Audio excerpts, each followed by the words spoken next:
should their proposal carry forward. And I want to make sure that we highlight that. It's got to pass before they do it. Yes, sir. As a maintainer several years ago of the A-10 and a member of the old 602nd TAC Air Control Wing, which was the forward air control, where the guys would jump behind the lines and see me, shoot him, type thing. The A-10 was very versatile in getting it done, and the other thing is it was very easy to maintain. We had one plane during Desert Storm come back with half the tail shot off. It has a redundancy due to the two tail fins that it can land and be repaired and put back in the air. So, you know, as far as maintenance on it, it's better than just about everything out there. I worked 15 different airframes, and the A-10 was by far the easiest to maintain from the electronics point of view. And as the radio system you said, I was on the ground floor on a different airframe getting that radio into other airplanes. And it is by far one of the best radio systems there is. I wish I could go into more on it, but most of it's classified still. Cool. But I was able to be on the ground floor of that system going in. And it's one of the best radio systems they have. Well, thank you very much. Anything to add to that? Yes, ma'am. What happened a year and a half ago to bring this all about? Well, it started with, within the Air Force, like the chief discussed, has never liked the A-10.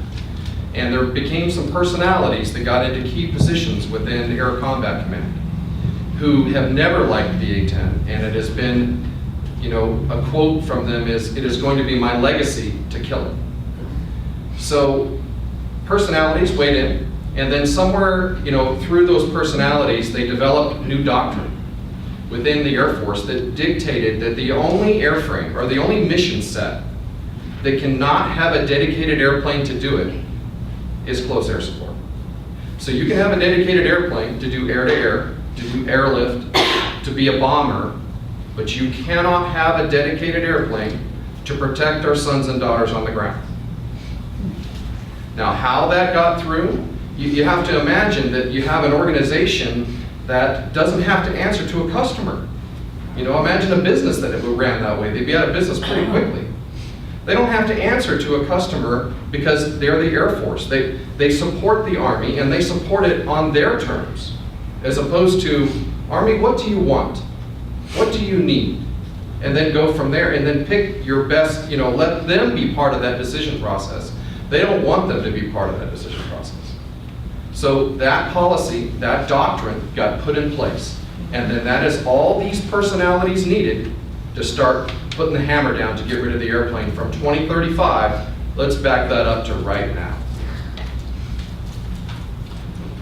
Yes, sir. Remind me if I may be wrong, but the VF-22 Osprey, when that first came out, going with the Marines did not want it. In fact, they deplored having it. And then it became, we had two of them crash in Marana, and it turned out that they were falsifying the records to show that it was fully mission capable when it was not even partially mission capable. And they were doing that because somebody in Congress wanted that airplane built in their representative area, and that's how that got pushed through. So here we have an airplane that we want, and they're trying to get rid of, versus an airplane that the Marines did not want, and they were forced to build it, and then they had to make it look good. Am I correct in that? Well, I know that the Osprey had a lot of problems, initially in the program, and I think that it has, that airplane's got a lot of different capabilities. And what I will say is, not sugarcoating it, that airplane went operational before it should have. It should have gone through a more exhaustive test and worked out all those problems and tests before my son or daughter's in the back of one. Absolutely. And the other thing is that when you have a very expensive program, and all these new programs are, we're not developing low-cost anything. Technology costs bucks. The testing process, as we go forward, needs to be very methodical, and we should not start production on an item before the testing has been exhausted. And they've made that mistake again recently. The F-35 is a great example. Somehow or another, they convinced Congress to allow them to begin production before testing was done. And so, for example, not to pick on the airplane, but it will, you know, I'm sure over time, with enough money and time, it will get better. But the fact of the matter is, there's over 100 changes to that airplane as it rolls off the assembly line that Test has already identified has to be fixed. So from a taxpayer point of view, that just doesn't make any sense in a fiscal environment that we are in. So to answer your question is, yes, it did have problems. Yes, we should have been smarter about the way that airplane was fielded. And yes, in my opinion, it needed to go into test longer to work out all those issues before it was fielded. Because our folks that are riding in the back of it, their life is precious. They're not expendable. I was on the honor guard at March Air Force Base, which is now the reserve center, on the honor guard.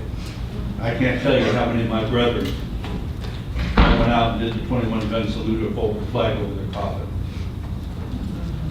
That's all. Yes, sir. In the back. How much is this driven, all driven, you know, the cost of the F-35 has gone insane. The original budget is many billions of dollars ago.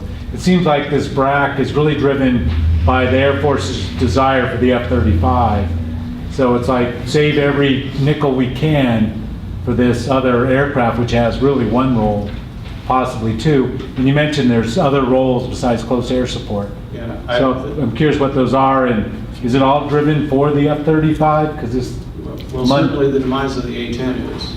yeah, there's And seems, you're right, I don't think that they have a clue, and this, the F-35 isn't unique in this regard, but it's not the first airplane that they built that they didn't know exactly, that they didn't know how much it was really gonna cost. right. To get the, because even when you get a steady state aircraft after you take delivery to it, then the modifications come. That's where the models, you know, the different models, the different blocks, so on and so forth. So when they do that, everything has got a gigantic price tag to it. Everything does.